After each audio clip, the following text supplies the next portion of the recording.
की बहुत चहेती hair stylist है और हमारी आकांक्षा जी को आप लोग जब भी देखते हैं खूबसूरत बनाने में इनका बहुत बड़ा योगदान होता है। Thank you. और कभी कभी हमें भी कुछ कमियां नजर आती है तो उसका भी पूरी करती हैं जब हम लोग शूट पे काम करते हैं तो मेरा फर्ज है ये। थैंक हाँ, यू। तो बस आप लोग इनको ऐसे ही प्यार और आशीर्वाद देते रहिए और अपने जीवन में आओ और तरक्की करें और पूरी दुनिया के सारे स्टारों के साथ काम करें।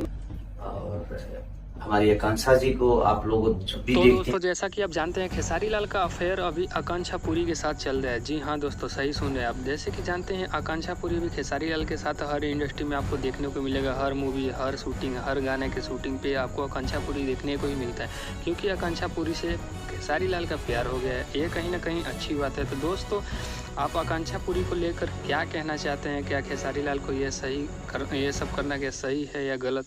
हमें कमेंट करके ज़रूर बताइएगा। वीडियो अच्छा लगा लाइक कर देना, चैनल को सब्सक्राइब कर देना।